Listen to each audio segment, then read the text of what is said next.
आपका कार्यक्रम में स्वागत है सर। धन्यवाद। आप जितने भी फिल्में बनाते हैं उसमें एक तरह की अ, संदेश है जो आपको आप जगाने की प्रयत्न करते हैं लोगों को। आप कहने की प्रयत्न करते हैं कि आप जागो, आप सो रहे हो। और ऐसी ऐसी आप घटनाएं, कथाएं आपको उत्खनन करते हैं जिस जो हमें पत्रकारों को करनी चाहिए। तो आपको क्या लगता है ये जो फ़िल्म से आप करने प्रयत्न करते हैं, जो प्रयत्न करते हैं आप, उससे कुछ समाज परिवर्तन की अपेक्षा फ़िल्म से करना क्या लाज़िमी है, मुनासिब है? होती है परिवर्तन अथवा कुछ परिवर्तन की कुछ संकेत भी दिखाई दे रही है या नहीं नहीं, समाज में? जब मैं जवान था तब हमें लगता था कि हमारे फिल्म देखने से दुनिया बदल जाएगी। जी। मगर अब बुढ़ापे में इतना नहीं लग रहा है, क्योंकि दुनिया तो नहीं बदली है मगर और ख़राब हो गई है। जो बेहतर होनी चाहिए थी वो नहीं हुआ है। तो फिल्म इसका कारण, इसका दोष मैं अपने फिल्म को इतना नहीं देता हूँ, क्योंकि जहाँ फिल्म जो लोग देखते हैं उससे थोड़ा प्रभावित होते हैं। मगर हमारी फिल्म दबाई जाती है, दिखाई नहीं जाती है। जितना दिखाना चाहिए वो नहीं हुआ है, इसीलिए उसका जो परिवर्तन होना चाहिए था लोगों में वो नहीं हुआ है। क्योंकि फिल्म का जो आउटरीच है, जितने लोगों तक, मासेस तक पहुंचनी चाहिए, वो नहीं हुआ है। नहीं पहुंच रही है। हाँ, क्योंकि एक तो डॉक्यूमेंट्रीज लोग कम देखते हैं हमारे देश में, मेरे ख्याल से आपके देश में भी। यहाँ भी वही है। हाँ? फिक्शन फिल्म्स यानी फीचर फिल्म्स ज़्यादा देखते हैं, स्टोरी वाली फिल्म। वैसे हमारी फिल्मों में स्टोरी तो होती है, मगर वो रियलिटी की स्टोरी होती है। यानी हम कोई एक्टर्स यूज़ नहीं करते हैं, हम किसी को स्क्रिप्ट नहीं देते हैं कि हम इंटरव्यू कर रहे हैं तो आप ऐसा बोलो। हम एक्चुअली जो व्यवस्था है उसको दिखाने की कोशिश करते हैं, रियल स्टोरी देते हैं आप। हाँ। तो मेरे ख्याल से अगर लोग फिल्म को देखेंगे तो मेरे ख्याल से काफ़ी उसका असर हो सकता है, हुआ है। मैं बहुत लोगों को जानता हूँ जिन्होंने फिल्म देखने के बाद यानी उनमें कुछ प्रतिक्रिया हुई है। यहाँ तक कि जो बाबरी मस्जिद को गिराने लोग गए थे, हिंदुत्व के लोग, उन्होंने भी, कुछ लोगों उनमें से भी जिन्होंने राम के नाम देखी, उन्होंने बाद में मुझे ढूंढ के निकाला कि हमने ये फिल्म देखने के बाद हमारा परिवर्तन हुआ, क्योंकि हमने जो किया था वो गलत था, ऐसे हमें लगने लगा। अच्छा, उसमें अभी बातें करेंगे। उससे पहले 90 की दशक तक आपने जो भी फिल्म बनवाई उसमें श्रमिक की बात होती थी, मजदूर की बात होती थी, गरीबों की बात होती थी। जैसे कि आपने बनाई थी बम्बई हमारा शहर, 90 के उस पार। हाँ, तो हाँ, झोपड़पट्टी में जो रहते हैं बम्बई में, उसके उनके बाद बारे। जब उसके बाद आपकी ट्रेंड कुछ चेंज होती दिखाई देती है। जैसे कि सांप्रदायिक और धर्म की राजनीति की दुरावस्था पर आप बातें करने लगे उसके बाद 90 के दशक इधर।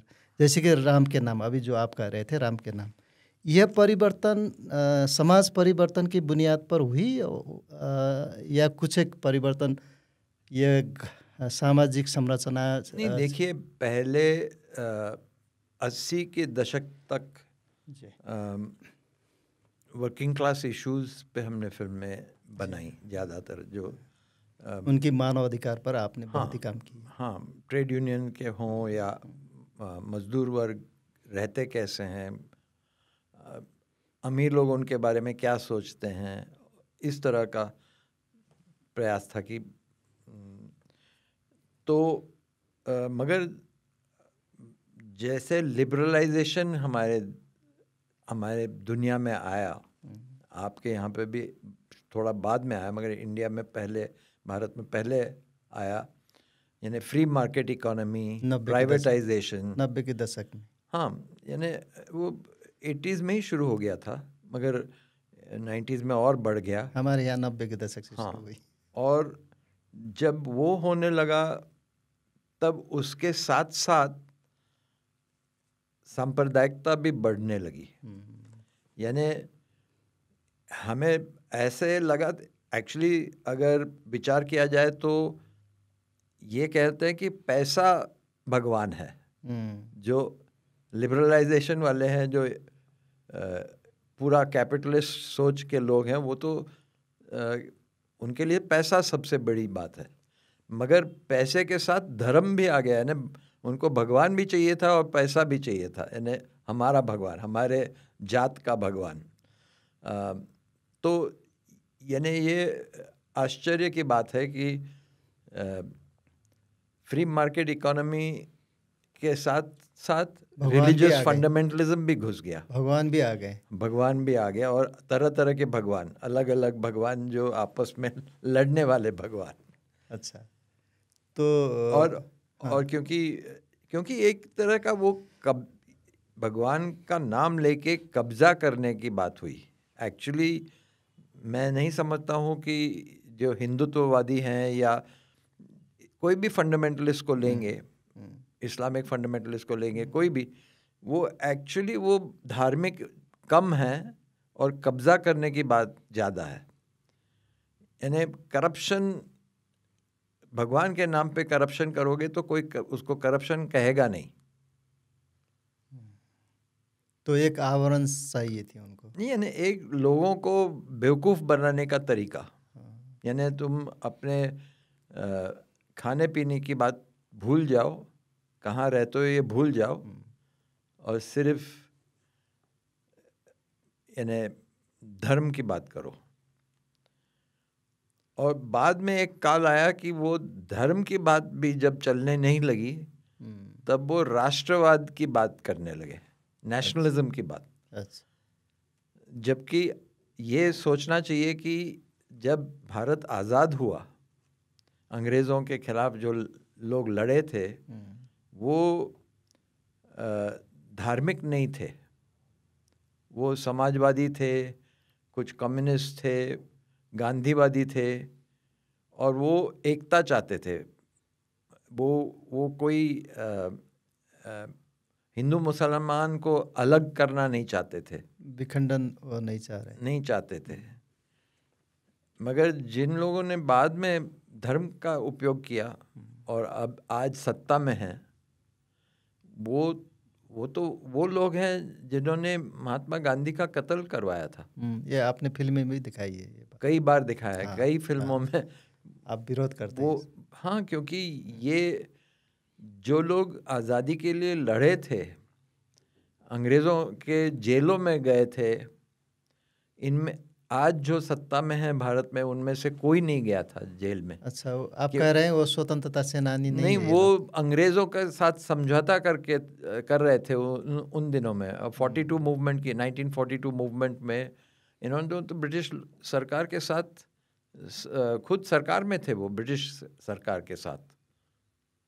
उसमें हिंदू फंडामेंटलिस्ट आरएसएस और हिंदू महासभा के लोग भी थे और मुस्लिम लीग के भी थे, जिन्ना साहब। हाँ, यानी ब्रिटिश सरकार के साथ समझौता करके वो काम कर रहे थे, वो अंग्रेज़ों के खिलाफ लड़ नहीं रहे थे। तो ये आप ये भी ये कहना चाहते हैं कि लिबरल जो उदारवाद और उदारवाद के बाद और पूंजीवाद के बाद ही ये धर्म और ये राष्ट्रवाद की बहुत राजनीति पनपने लगी, ऐसी बात है ये बात है। और मैं कुछ दोष तो मुझे देना पड़ेगा कि वामपंथी लोग भी इसमें शामिल थे। नहीं, शामिल नहीं थे, मगर उन्होंने इसको पहचाना नहीं। अच्छा, कि ये सबसे बड़ा खतरा कैपिटलिस्ट क्लास से ज़्यादा खतरा या ज़मींदार से ज़्यादा खतरा ये सांप्रदायिक लोगों का खतरा है। वो अब समझ में आया है, मगर अब बहुत देर हो चुकी है। अब इन्होंने पूरा कब्जा कर लिया है, पूरे मीडिया का कब्जा कर लिया, लोगों के दिमाग का कब्जा कर लिया है। अच्छा, ये आपका जैसे राम के नाम पर एक संवाद है, मुझे दिल से छुई उस संवाद। तो एक पुजारी, राम मंदिर के पुजारी कह रहे हैं ये जो भी हो रहा है, बाबरी मस्जिद दहाने की जो भी प्रक्रिया हो रही है, ये सब धर्म के नाम पर नहीं हो रहा है, ये सब राजनीति के लिए हो रही है। पैसे के लिए हो रहा है, पैसे के लिए हो रहा है। और जो जिनको पीछे उसके बाद देख लीजिए, अभी जो अयोध्या में फिर से अभी मंदिर बनाया है, उसके आसपास की ज़मीन किसको दी है? सब बड़े बड़े लोगों को ज़मीन दे दी है, गरीबों की ज़मीन छीन ली है। बहुत सारे मंदिर ढा दिए हैं, छोटे छोटे मंदिर थे तो उसको क्लियर कर दिया है और ज़मीन पूंजीवाद को दे रहे हैं। तो वो हमारे देश में अब 2 ही पूंजीवाद है, अडानी और अंबानी, और सारा इकोनॉमी उनको दे दिया है, हर चीज़ उनको दे दी है। तो इस असमानता, इस डिसबैलेंस को किस तरह से बैलेंस किया जाएगा, ये तो बहुत दिक्कत की बात हुई। हमारे यहाँ भी है दिक्कत ऐसे ही की बात है, क्योंकि हम तो अहिंसक विचार में विश्वास रखते हैं, हिंसा से लड़ना नहीं चाहते हैं। तो इसका मतलब है हमको इलेक्शन ही जीतना पड़ेगा ना।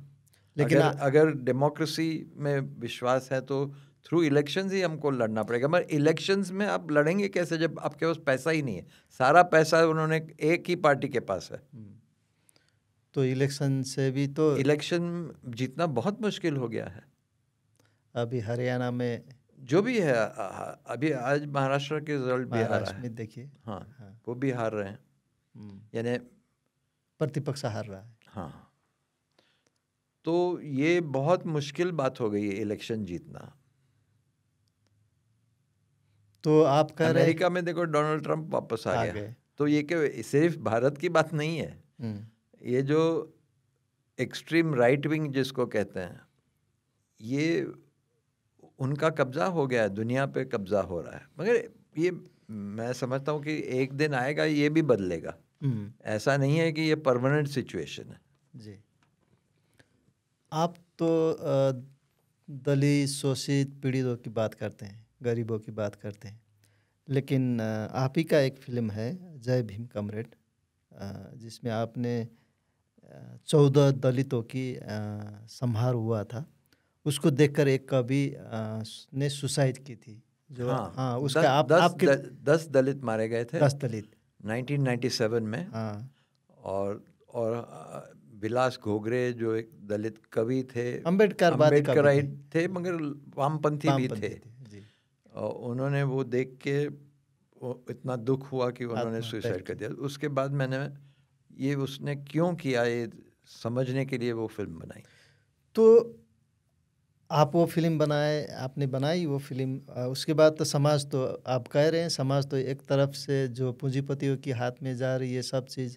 हाँ, और तो ये लोग कब कैसे सरवाइव करेंगे आप? ये तो और भी इनका दुष्कर हुआ। ये प्रॉब्लम तो बहुत गहरा है जी, कि जब वो फिल्म बनाना शुरू किया था तब बहुत कम लोग दलित की बात भी करते थे, छिपा देते थे कि हमारे पास जात पात नहीं है, ऐसा वो सब पुरानी बातें हैं, अब ऐसा कुछ नहीं हो रहा है। मगर और उन दिनों में वो क्लियर था कि जो धार्मिक लोग थे वो दलितों को सताते थे ओपनली, यानी मंदिर में आ नहीं सकते हैं, ये इस तरह का। आज वो ज़्यादा सोफिस्टिकेटेड बन गए हैं। आज वो इतना क्लियरली, कुछ जगह अभी भी होता है, मगर जैसे जो पार्टी में है, बड़े पार्टी हैं, भाजपा है, ये भी अब अंबेडकर का फोटो सब जगह लगाते हैं। समझिए बात मैं क्या कह रहा हूँ। ये अप्रोप्रिएशन हो गया है मूवमेंट का भी, मूवमेंट के लीडरशिप का भी बंटवारा करने में वो कुछ जगह सफल हुए हैं। और इसका इलेक्शन में भी कभी उनको ज़्यादा, कभी जहाँ दलित समझदार हैं, जहाँ पॉलिटिसाइज्ड हैं, वहाँ पे वो लड़ते हैं। मगर जहाँ इनका कुछ तो लीडरशिप में भी बिकाऊ लोग होते हैं। इतना ज़्यादा जब पैसा एक पार्टी के पास है तो कुछ लोग खरीदे जा सकते हैं, हर तरह के लोग। तो आप कह रहे हैं कि अब तो अपर कास्ट, जो पूंजीपति है उनका, दलितों का, गरीबों का इश्यू भी वो लोग छीन गए हैं, अब छीनने की कोशिश कर रहे हैं। तो हाँ। और कभी छिपा के करते हैं। वो क्या करते हैं कि इंडिपेंडेंट कैंडिडेट खड़ा करते हैं। जैसे देखिए, अगर बीजेपी और कांग्रेस के बीच में फाइट हो रहा है, नॉर्मली जो दलित वोट है वो बीजेपी के पास नहीं जाएगा। तो कांग्रेस के पास आने की चांसेस हैं, मगर आप इंडिपेंडेंट कैंडिडेट खड़ा कर दो, वो वोट वहाँ पे चला जाएगा। तो ये फ़ायदा ऐसे सिर्फ दलित की बात नहीं कर रहा हूँ, हर मुस्लिम्स में भी, यानी सबसे ज़्यादा अगर बीजेपी के लोग सताते हैं वो मुस्लिम्स को सताते हैं, मगर मुस्लिम्स में भी कैंडिडेट खड़ा कर देते हैं। मैं नाम भी ले सकता हूँ, ओवैसी जैसे है, वो उसके 2% 5% उसके पास वोट चला जाएगा तो बैलेंस चेंज हो जाता है। इस तरह का आपस में लड़ा देते हैं। हाँ, आपस में लड़ा देते हैं, आपस में लड़ा देते हैं, या इंडिपेंडेंट कैंडिडेट खड़ा करके सेक्युलर वोट को कमज़ोर कर देते हैं। तो ऐसे में वहाँ पर जो किसान आंदोलन हुई नेक्स्ट कुछ अभी गया साल नहीं, हाँ, तो उठने की कोशिश वो प्रयत्न कर रहे हैं, ऐसा दिखाई देता है। हाँ, क्या बिल्कुल। किसान ये आंदोलन सबसे बहुत ही बड़ा हुआ ना? दुनिया में सबसे बड़ा आंदोलन किसानों का हुआ है, वो जो पिछले साल हुआ भारत में। 1.5 साल आंदोलन चला, मेरे ख्याल से 300 से ज़्यादा लोग शहीद हो गए, क्योंकि वो विंटर में, समर में सड़क पे थे, यानी बहुत ख़राब हालात में, और कोविड का भी समय था, तो बहुत लोगों की जानें गई, मगर ये लड़ते रहे। और आखिर में ये 3 कानून किसानों के खिलाफ, 3 कानून जो सरकार ने लादे थे, वो उनको वापस लेने पड़े। तो जीत हुई किसानों की। जो कानून किसान के हित में नहीं थे। हाँ, वो कानून ऐसे थे कि पूंजीपति को पूरा कब्जा, खेती का पूरा कब्जा अंबानी अडानी टाइप के लोगों को चला जाएगा, और किसानों को कोई नहीं पूछने वाला, उनकी ज़मीन भी जाएगी, इस तरह का कानून। और ये एक फिल्म, बहुत बढ़िया फिल्म बनी है जिसका नाम है देजा वू। एक अमेरिकन, यानी एक भारतीय, वेदाब्रता पाइन, ये इन्होंने अमेरिका में फिल्म बनाई थी। वहाँ के जो किसान थे, उन्होंने क्या भुगता है, तो वो सब किसान कह रहे कि 40 साल में हम बर्बाद हो गए अमेरिका में, किसान, क्योंकि यही परिस्थिति कि बड़े बड़े फार्मिंग सिर्फ बड़े पूंजीपति कर सकते हैं। तो इसका नुकसान किसानों को भी हुआ और कंज्यूमर को भी हुआ, क्योंकि कंज्यूमर को भी, यानी बड़े पूंजीपति का जो प्रोड्यूस है वही मिलता है। एक फिल्म आपने बनाई है, पिता पुत्र और धर्मयुद्ध, पिता पुत्र और धर्मयुद्ध, जिसको बनाने में आपको 10 वर्ष लगी, मैंने कहीं पढ़ा था। वो फिल्म, हाँ, करीब एक्चुअली हमने 10 साल में हमने 3 फिल्में बनाई। उस पहला फिल्म था उन मित्रां दी याद प्यारी, उन मित्रों की, ये पंजाब में जो हो रहा था खालिस्तान मूवमेंट के टाइम पे, तब भगत सिंह के विचार लेके जो वामपंथी गांव-गांव जाते थे, कि भगत सिंह ने कहा कि सिख हिंदुओं में बीच में लड़ाई नहीं होनी चाहिए। भगत सिंह के विचार को लेके घूम रहे थे, और वहाँ पे एक तरफ से खालिस्तानी वामपंथियों को मार रहे थे, और सरकार खालिस्तानियों को मारने की कोशिश कर रहे थे, मगर हर सिख को उसमें खतरे में डाल रहे थे। दिल्ली में जो हुआ, इंदिरा गांधी की हत्या के बाद 3000 सिखों को मार दिया था। तो इस माहौल में हमने फिल्म बनाई थी, वो भगत सिंह के विचार को लेके। और फिर बाद में राम के नाम बनी, और फिर पिता पुत्र धर्मयुद्ध, यानी ये 3 फिल्में एक ही पीरियड में बनाई गई थी। तो उसमें जो पिता पुत्र और धर्मपुत्र ने आपने दिखाई है, जो जिस तरह से लड़के लोग एकदम दरिंदे की तरह आगजनी करते हैं, उनको सब मुस्लिमों को ऊपर आक्रमण करते हैं और कहते हैं कि हम मुझे ऐसा करने में मज़ा आता है, हमें किसी तो पुलिस का भी डर नहीं, इस तरह का नैरेशन उसमें दिखाया गया है। हाँ, तो मगर मैं ये पूछ रहा हूँ, इतनी इतनी हिंसा, इतनी आपका वो क्या कहा जाए उसको, उन्माद आई कहाँ से वहाँ पर समाज में? आएगा, देखो मैं भी ये इसके बारे में हम सोचेंगे जी। तो जो हमें पहले लगता था कि दुनिया बदल रही है और अच्छी प्रोग्रेसिव। और प्रोग्रेस हो रहा है, जी। मगर हम देखेंगे तो जो पहले होता था और आज होता है उसमें ज़्यादा कोई फ़र्क नहीं है। सिर्फ इतना फ़र्क है, तो पहले हम यानी हमारे पास बंदूक भी नहीं थी, हम लोग छुरा से लोगों को मारते थे या तलवार लेके तलवार से। लड़ते थे जी। घोड़े पे। आज आधुनिक तरीके से मार सकते हैं लोगों को। और आज जो पैलेस्टाइन में हो रहा है, जो जिस तरह का नरसंहार हो रहा है, यानी जेनोसाइड हो रहा है, इसको देख के, और ये अमेरिका करवा रहा है, ये तो डायरेक्टली यानी सारे वेपन्स तो अमेरिका देती है इजराइल को। और दुनिया देख रही है कि जिस तरह के हिटलर जो कर रहा था उस समय लोगों को इतना पता भी नहीं था कि क्या कर रहा है। आज सब टीवी पे दिख रहा है, तब भी वो होने दे रहे हैं, अब तब भी ये चल रहा है। तो इसका मतलब ये जो आप सवाल पूछा कि इतनी क्रूरता कैसे आई, ये इंसान में वो क्रूरता है। अगर आप उसको पनपने देंगे तो वो पनपेगा, और उसको अगर आप बदलने की कोशिश करेंगे जैसे महात्मा गांधी ने किया या और लोगों ने किया, तो वो भी हो सकता है। मगर यानी इंसान कोई फिक्स्ड कमोडिटी नहीं है कि ये करेगा या ये करेगा। उसको इस तरह भी ले जा सकते हैं और उस तरह भी ले जा सकते हैं। हाँ, अपने महात्मा गांधी की बहुत ही बात चर्चा करते हैं फिल्म में, और उनको बहुत ही महत्व के साथ दिखाते हैं आप, उनकी अहिंसात्मक राजनीति को। लेकिन महात्मा गांधी को नाथुराम गोडसे जैसे लोग मार देते हैं। आई मीन मेरा कहने का तात्पर्य ये है कि हिंसा अहिंसा को दबाने की प्रयत्न करता है।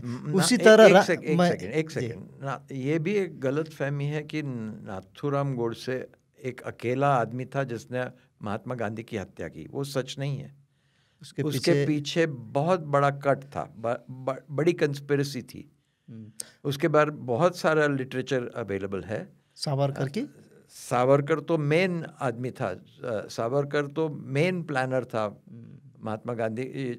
ये गोडसे और आप्टे, जिनको दोनों को फांसी हुई, ये दोनों सावरकर के चेले थे। सावरकर के न्यूज़पेपर में काम करते थे, उनके एडिटर्स थे। तो ये पूरा यानी बड़ा कट था, और उसमें उन दिनों के छोटे छोटे राजा थे, यानी जो एलिट क्लास था, जिसको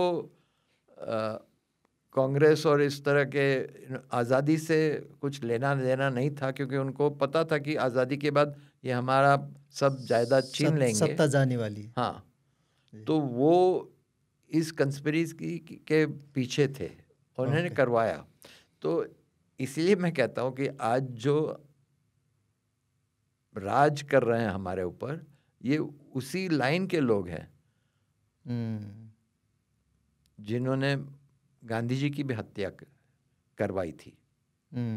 तो आपके राम के नाम पर एक राम मंदिर के पुजारी है जो कहते हैं कि ये सब धर्म के लिए नहीं हो रहा है, ये सब पैसे और राजनीति के लिए हो रहा है। पीछे उनका हत्या होती है, इनकी भी हत्या कर दी गई।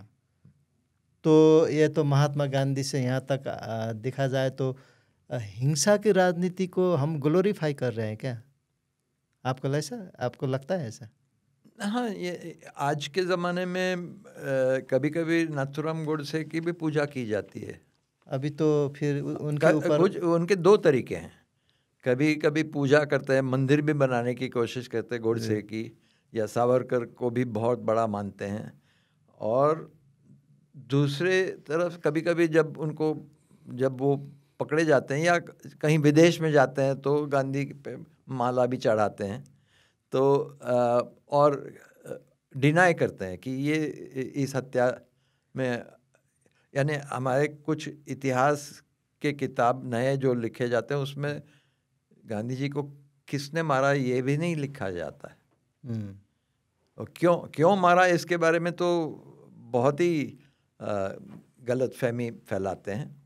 एक्चुअली वो ओपनली कहते हैं कभी कभी कि ये गांधी जी बहुत मुसलमान की तरफदारी कर रहे थे, समर्थक थे, इसीलिए वो उनको मारा। बट एक्चुअल सच्चाई क्या है, इन्होंने 7 बार गांधी जी को मारने की कोशिश की। एक बार एंड में सफल हुए, 1948 में सफल हुए, मगर पहली बार जो बॉम्ब फेंका था गांधी पे वो 1934 में, 34 में पाकिस्तान का नाम भी नहीं था, पाकिस्तान के बारे में सोचा भी नहीं गया था। तो ये कहना तो गलत होगा कि गांधी जी को मारा क्योंकि गांधी जी ने पाकिस्तान की तरफदारी की थी।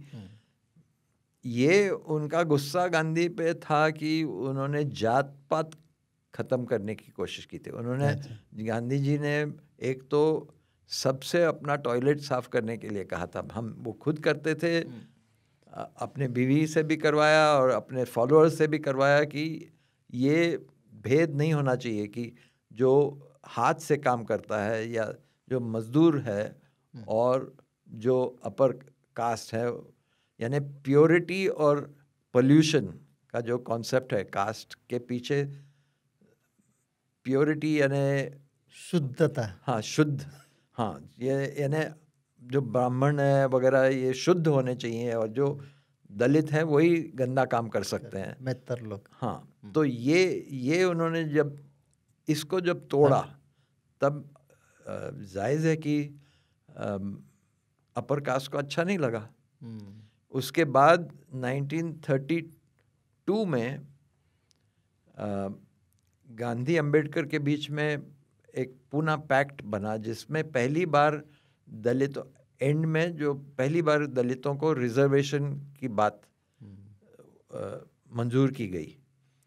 तो वो भी गुस्सा था कि अब ये रिजर्वेशन भी देने वाले हैं दलितों को ऊपर तो लाने की प्रयत्न ये गांधी जी के ऊपर जो गुस्सा था वो एंटी कास्ट गांधी पे गुस्सा था। बाद में वो एंटी प्रो मुस्लिम उसमें जोड़ा गया तो डबल गुस्सा हो गया। तो ऐसा लगता है, आपका फिल्म देखकर ऐसा लगता है आप तो हिंदू हैं, तो मुझे कभी कभार लगता है कि आप हिंदू होकर भी हिंदू राष्ट्रवाद के बहुत ही विरोध करते हैं। आपकी फिल्म देखकर ऐसा लगता है। ये होना चाहिए ना। मैं तो कहता हूँ मेरे पाकिस्तान में जो दोस्त हैं वो मुस्लिम हैं, वो मुस्लिम फंडामेंटलिज्म के खिलाफ फिल्म बनाते हैं।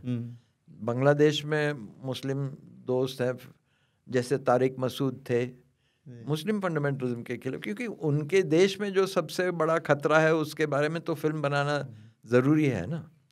तो मैं अपने देश में जो सबसे बड़ा खतरा है उसको देख के फिल्में बनाता हूँ, और अगर मैं नहीं कहूँगा तो कौन कहेगा? अगर मुस्लिम जो मैं कह रहा हूँ वो मुस्लिम कहेगा तो उसको तो मार देंगे।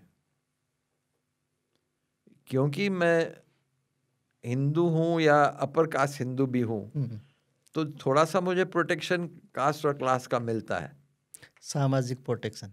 हाँ, यानी तो ये आप जो कह रहे हैं एकदम खतरा बढ़ रही है, तो ये कास्ट सिस्टम की वजह से बढ़ रही है या हम लोग जो बात कर रहे थे अभी कुछ देर पहले कि पूंजीवाद और बाजार तंत्र की ये सब कराया हुआ खेल है? सब मिला हुआ है ना, सब मिला हुआ है, मिला हुआ है, क्योंकि कास्ट सिस्टम सबसे दुनिया का एफिशिएंट मोड ऑफ एक्सप्लॉयटेशन है। यानी आपको मजदूर को वेतन भी देने की ज़रूरत नहीं है, पगार भी देने की ज़रूरत नहीं है, क्योंकि वो तो उनका काम है, यही काम करो, लैट्रिन साफ़ करते रहो, गटर साफ़ करते रहो, थोड़ा सा पैसा जब चाहेंगे तब देंगे। मशीन नहीं ले आएंगे जिससे, अगर आधुनिकीकरण करना है और टेक्नोलॉजी बढ़ गई है तो गटर साफ़ करने के लिए आदमी को क्यों भेजते हैं गटर में? आज हमारे पास क्या इतना पैसा नहीं है कि हम गटर साफ करने की मशीन बनवाएं? हाँ। तो ये क्योंकि जाति प्रथा है, कास्ट सिस्टम है, कोई पूछने वाला नहीं है उनके लिए, तो ये चल सकता है एक्सप्लॉयटेशन। तो सब मिले हुए हैं, सब मिली यानी मिली भगत है ये सब। हाँ, यानी कास्ट और क्लास का मेल है, कास्ट और क्लास इंटरकनेक्टेड है। आप वामपंथी विचारधारा की नज़दीक लगते हैं मुझे आपका फिल्म देखकर। तो ये मुझे लगता है भारत में वामपंथियों ने इस विषय पर ज़्यादा बातें नहीं की पहले। हाँ, तो ये ये कुछ त्रुटि हुई क्या ये? नहीं, ये तो क्रिटिसिज्म होना चाहिए, हुआ भी है। अच्छा। और कि वामपंथियों ने जिस तरह से कास्ट को सीरियसली लेना चाहिए था वो नहीं किया समय पे। अब करते हैं, अब कोशिश करते हैं, एनालिसिस करते हैं। और मेरे ख्याल से जो वामपंथी हैं, जो दलित हैं, जो अल्पसंख्यक के लोग हैं, माइनॉरिटीज़ के लोग हैं, इनको ये सब एक्चुअली उनका कॉमन एनिमी है। तो इनको सबको एक होना चाहिए लड़ते वक्त। आप जंग और अमन में शस्त्र की भी आप विरोध करते हैं, जैसे पोखरण में परमाणु बम परीक्षण हुआ था, उसके ऊपर भी आपने बनाई फिल्म, उसको आपने बहुत ही विरोध की और उस पर तथ्यपरक विरोध की थी आपने। वहाँ के लोग कैंसर से मर रहे हैं परमाणु बम के उसके प्रभाव से। तो आप अभी भी आप बात कर रहे थे पैलेस्टाइन में जिस तरह से इजराइल अमेरिका मिलकर ध्वंस कर रहा है, विश्व में लड़ाई हो रही है अभी, इसकी वजह सब शस्त्र और पूंजी की वजह से हो रही है, उनकी स्वार्थ की वजह से हो रही है। यह सब बताने के लिए हमारे पास जो मैकेनिज्म होनी चाहिए वो अभी है क्या? जैसे आप तो फिल्म से कहते हैं, आप कहते हैं और आपका फिल्म जाता भी नहीं है, उसमें जाने नहीं दिया जाता। तो ये किस तरह बताया जाए कि दुनिया को पता चले कि ये हाँ ये हो रही है? तो हमारे हाथ में, हम जितना कोशिश कर सकते हैं उतना ही कर सकते हैं ना, उससे ज़्यादा हम क्या, हमारे पास कोई बड़ा, इससे भी बड़ा परमाणु हथियार हमारे पास तो नहीं है ना, और चाहते भी नहीं है। तो यानी लोग समझदार कब होंगे ये हम नहीं कह सकते हैं, मगर जो गलत हो रहा है उसके खिलाफ बोलना ज़रूरी है। और छोटी सी, जैसे वियतनाम में जब लड़ाई चल रही थी तब भी हम वियतनाम युद्ध के खिलाफ लड़े थे, तो उससे एंड में वो युद्ध समाप्त हुआ क्योंकि प्रोटेस्ट इतने ज़्यादा हुए। एक कारण था, अमेरिका को बैक जाना पड़ा। तो ये हो सकता है और करना चाहिए। हाँ, लेकिन आपकी फिल्म को सरकार की सेंसरशिप तो एक तरफ है। मैं कहीं पढ़ रहा था आपको, तो आप कह रहे थे कि सरकार की सेंसरशिप तो है, लेकिन बाज़ार की भी हमारे ऊपर बहुत ही बड़ी सेंसरशिप है। तो हम लोग जाएंगे कैसे, क्योंकि आपका फिल्म तो कोई खरीदता नहीं है। हाँ, तो इस पे बताएंगे आप? हाँ, नहीं तो ये राजनीति, अर्थ हाँ, राजनीति, क्योंकि जो व्यवस्था है वो व्यवस्था, कानून भी उसके हाथ में है और बाजार भी उसके हाथ में है। तो कभी कभी कानूनी तौर पे उसको रोकना चाहते हैं, रोकने की कोशिश करते हैं, मगर हम लोग लड़े हैं इतने सालों से। सेंसर बोर्ड के खिलाफ मैं बहुत बार लड़ा हूँ और हमेशा जीता हूँ। यानी आप कानूनी लड़ाई भी लड़ चुके हैं? कानूनी लड़ाई बहुत, हमने सुप्रीम कोर्ट तक 2 बार गए और जीते कि फिल्म दिखाने का हक है हमें। मगर फिल्म दिखाने का हक मिलने के बाद भी अगर टीवी वाले नहीं दिखाना चाहते तो हम टीवी के खिलाफ भी लड़े और हमने दूरदर्शन को भी फोर्स किया कि आप फिल्म को, मगर ये मोदी के आने के पहले का ज़माना, अब तो ये संभव नहीं लगता। अब कोर्ट पे भी कब्जा काफ़ी हो रहा है मेरे ख्याल से। अब मैं कुछ कह रहा हूँ, मेरे ख्याल से वो लोग यानी आपत्ति भी ले सकते हैं, मगर मुझे कहने का अधिकार है कि क्या हो रही है, कि जिस तरह से डेमोक्रेसी में अलग अलग चेक्स होने चाहिए, वो चेक्स ख़त्म हो रहे हैं। यानी मीडिया का चेक, कोर्ट्स का चेक, कॉन्स्टिट्यूशन का चेक, ये सब धीरे धीरे एक तरह से ख़त्म हो रहे हैं। फिर हम लोकतांत्रिक अपने आप को कह नहीं पाएंगे इस तरह होता गया तो।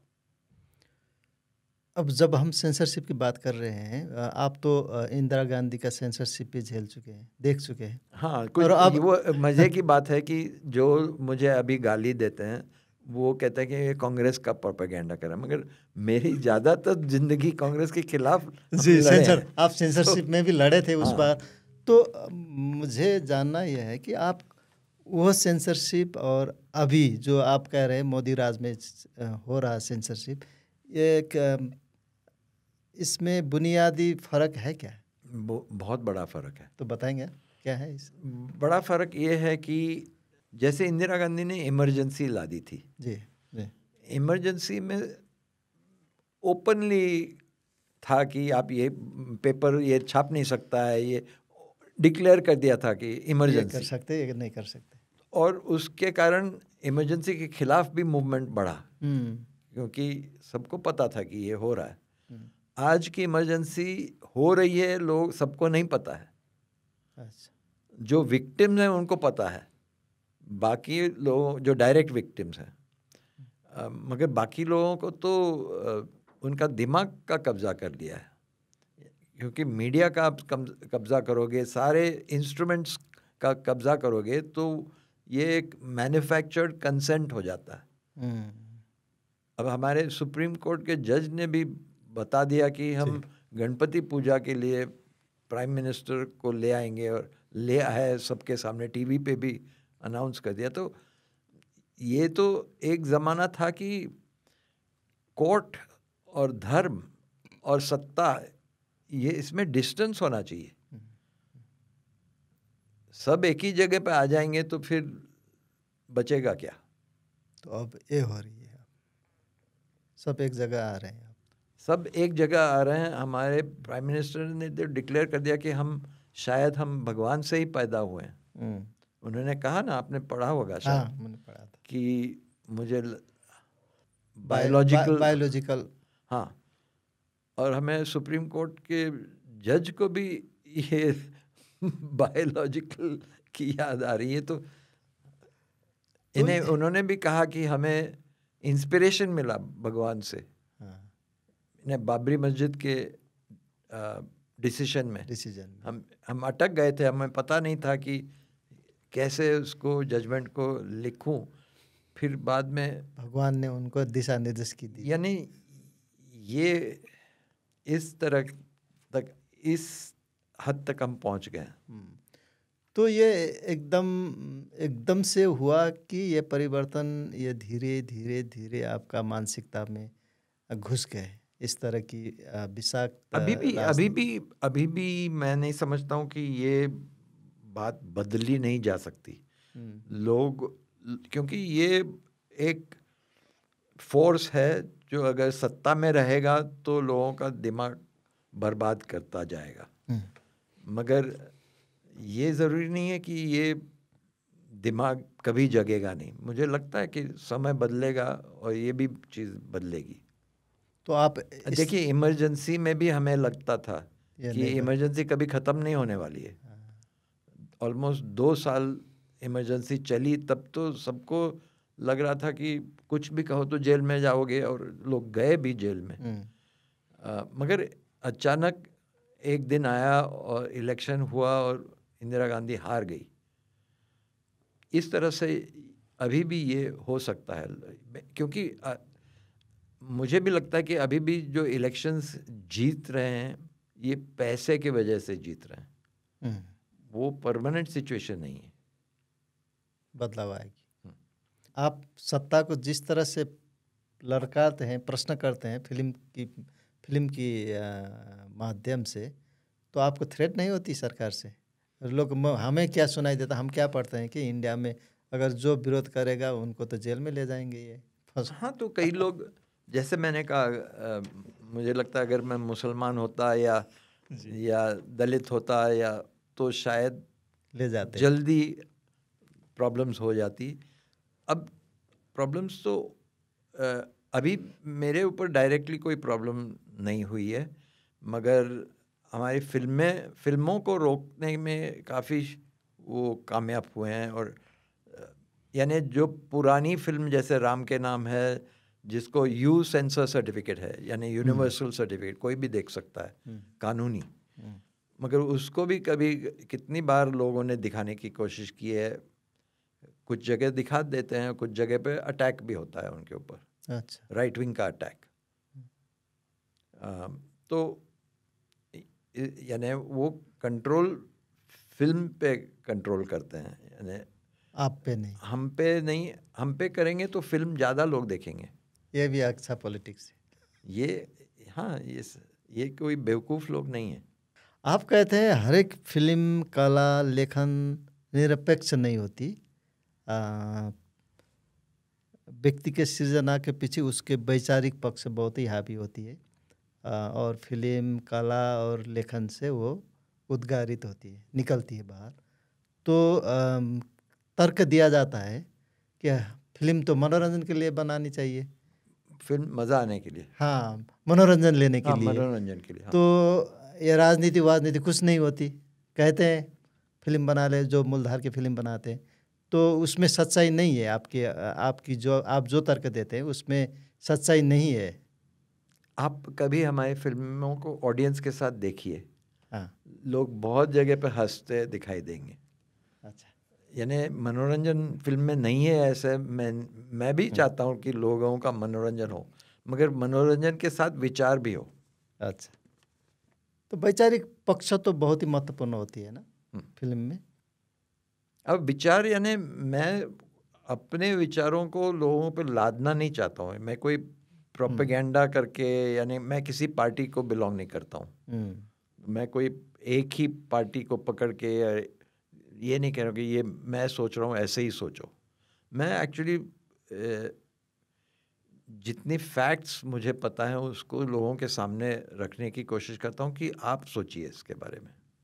इसलिए आपको इन्वेस्टिगेशन फिल्म, और इसलिए हम, जो आप कंप्लेन कर रहे थे, हाँ, हमारी फिल्म इतनी लंबी क्यों है? हाँ, क्योंकि अगर हम फैक्ट्स रखना चाहते हैं, हम किसी के ऊपर एक फॉर्मूला नहीं देना चाहते कि ये करो, ये लड़ो, स्लोगन नहीं दे रहे हैं, तो फिर हम समझाने की कोशिश कर रहे हैं कि क्या हो रहा है, तो उसको तो समय लगेगा।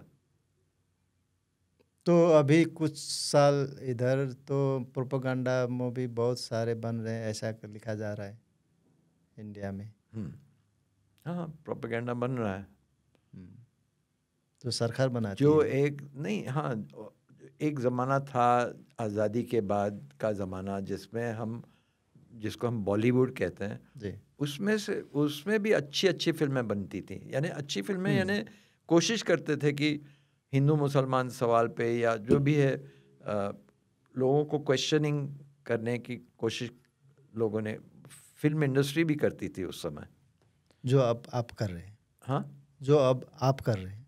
नहीं, जो हम कर रहे हैं वो अलग तरीके से। मैं कमर्शियल फिल्म इंडस्ट्री की बात कर रहा हूँ। अच्छा, कमर्शियल अच्छा, फिल्म बॉलीवुड इंडस्ट्री में भी ऐसे लोग थे, बलराज साहनी और कितने कितने, सत्यजीत रे, साहिर लुधियानवी और सब, इतने सारे लोग थे जो काफ़ी प्रोग्रेसिव फिल्म बनाते थे। प्रोग्रेसिव यानी लोगों को सोचने में मजबूर करने वाली फिल्में। और आजकल तो ओपन प्रोपेगेंडा की फिल्में भी बना रहे हैं, यानी थ्रू बॉलीवुड। अब कश्मीर फाइल्स देखें या केरला स्टोरी देखें, और अभी शायद इंदिरा गांधी पे फिल्म बनने वाली है, शायद अयोध्या पे फिल्म बनेगी। इस तरह की फिल्में मोदी का भी बन गया। ओपन प्रोपेगेंडा फिल्में।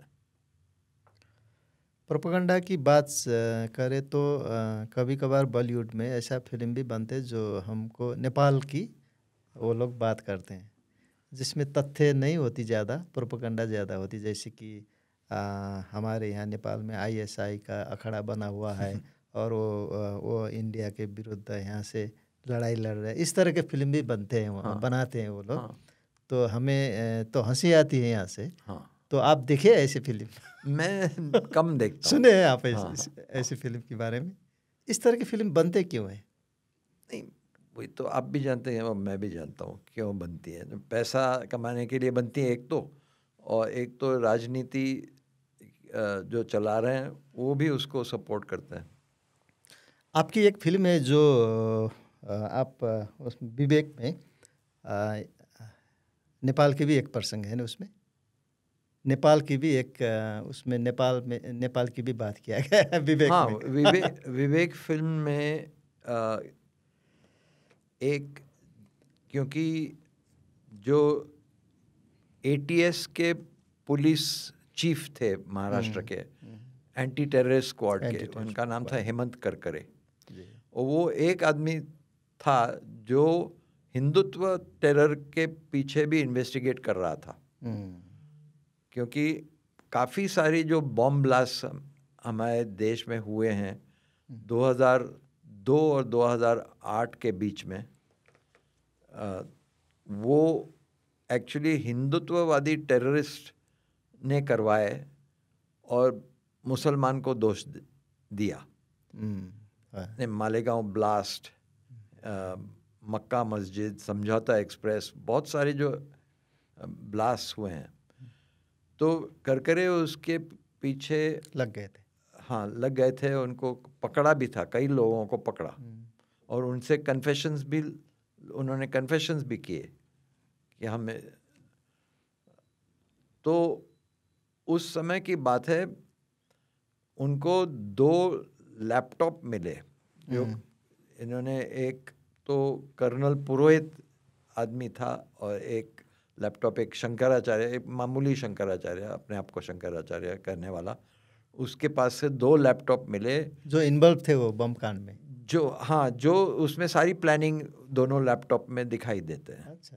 तो एक लैपटॉप में तो ओपनली सबके पूरी जो मीटिंग्स उन्होंने करवाई पूरे देश में ऐसे लोगों का, खुद वीडियो करके रखा था। उसमें से पता चला कि टेररिस्ट को सपोर्ट नहीं, हिंदुत्व टेररिस्ट को सपोर्ट करने के लिए इन्होंने इजराइल से भी बात की है और आपके ज्ञानेंद्र से भी बात की है। अच्छा। और राजा ज्ञानेंद्र। हाँ, और थाईलैंड के राजा नरेश से भी बात की। तो ये सब, यानी इनका हिंदुत्व टेरर के साथ बातचीत हो रही है और वो सपोर्ट कर रहे हैं इस तरह का। तो ये जिक्र था आपके नेपाल के बारे में। अच्छा, ये आप कहते हैं कि आप स्क्रिप्ट भी नहीं लिखते जब आप फिल्म बनाते हैं, आप स्क्रिप्ट भी ज़्यादातर नहीं लिखते और स्टोरी को नैरेट भी आप नहीं करना चाहते और बैकग्राउंड म्यूजिक भी आपको ज़्यादातर नहीं रखते आप। तो ये फिल्म बनाने की ये फार्मूला जो आप फॉलो करते हैं, ये स्टोरी की वजह से करते हैं या कुछ अपने स्टाइल? नहीं, स्टाइल मैं तो कोई थियोरेटिकल आदमी नहीं जी। हूँ। मैं कोई थियोरी पढ़ के फिल्म नहीं बनाता हूँ। हाँ। और मैं कभी भी बदल सकता हूँ, यानी एक स्टाइल मुझे अगर पसंद नहीं आया तो दूसरा कुछ करूँगा। तो ये स्टाइल तो जो लोग हमारी फिल्में देखते हैं वो एनालाइज करते हैं, मैं खुद एनालाइज नहीं करता अपनी स्टाइल। तो ये सच है कि मैं ज़्यादातर म्यूज़िक को बैकग्राउंड, यानी कोई मर गया तो मैं वायलिन नहीं बजाता हूँ हाँ, या आप सारंगी उसको। नहीं सुनाता हाँ। हूँ कि अब आपको दुख होना चाहिए इसलिए आप ये हाँ। म्यूज़िक सुनो। इस तरह का नहीं करना चाहता हूँ। अगर मैं म्यूज़िक का इस्तेमाल बहुत करता हूँ, यानी मेरी फिल्मों में बहुत सारा म्यूज़िक है, मगर जो म्यूजिशियंस हैं वो भी हैं, यानी जो एक्चुअली वो भी कैरेक्टर्स हैं। जैसे जय भीम कॉमरेड में पूरी फिल्म दलित प्रोटेस्ट म्यूज़िक के ऊपर है, तो बहुत सारा म्यूज़िक है उसमें। और हर एक फिल्म में म्यूज़िक आपको मिलेगा, जो प्रोटेस्ट का म्यूज़िक है, जो अपोजिशन का म्यूज़िक है, वो हम यूज़ कर रहे हैं और दिखा रहे हैं लोग कौन गा रहे हैं। तो हमारे बैकग्राउंड का नहीं है वो। हाँ, वो आपका पार्ट ऑफ द मूवी है। हाँ।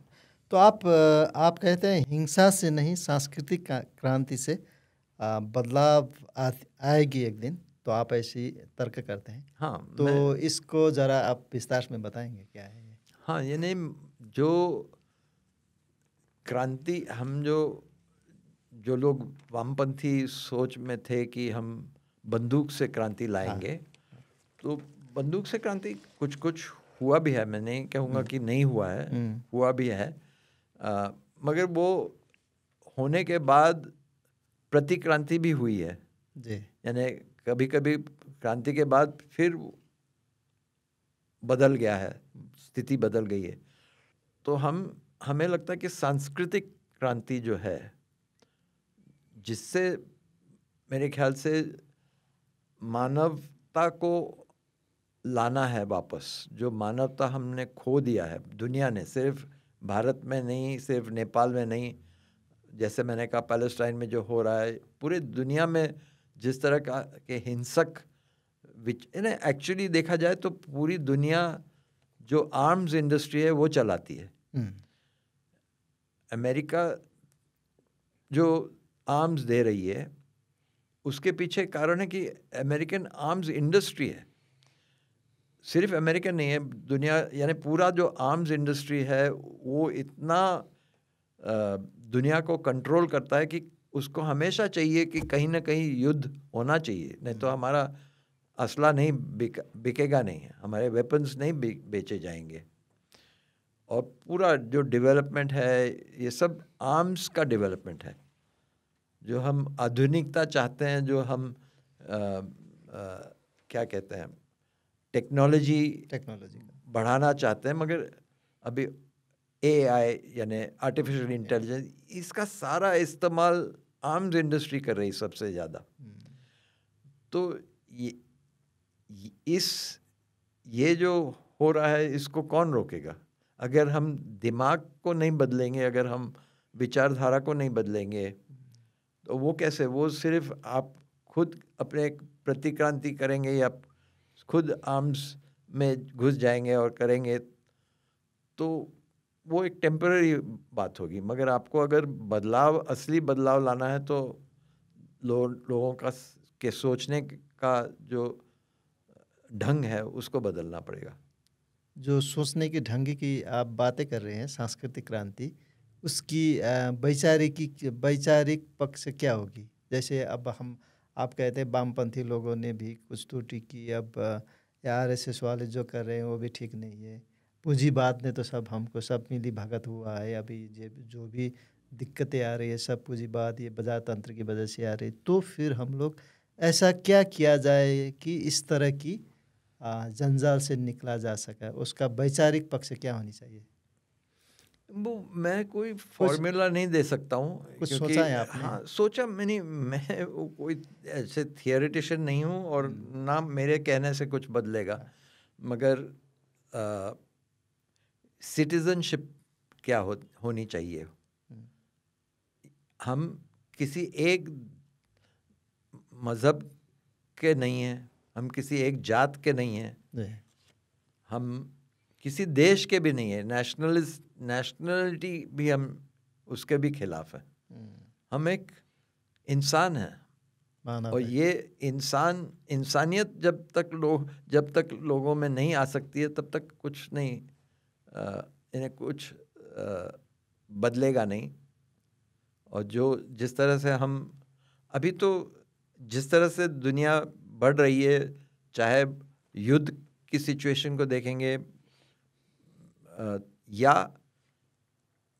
पर्यावरण की सिचुएशन को देखेंगे, जिस तरह से ग्लोबल क्लाइमेट चेंज जो हो रहा है, ये क्यों हो रहा है?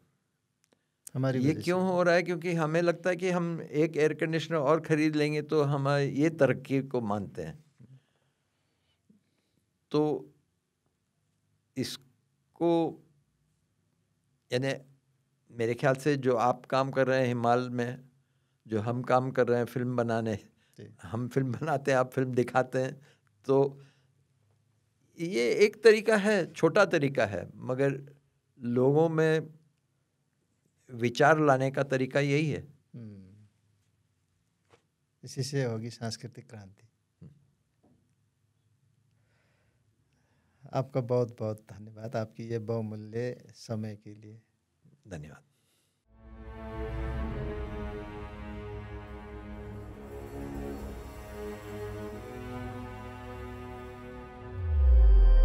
हिमाल खबर, नेपालको विश्वसनीय डिजिटल पत्रिका।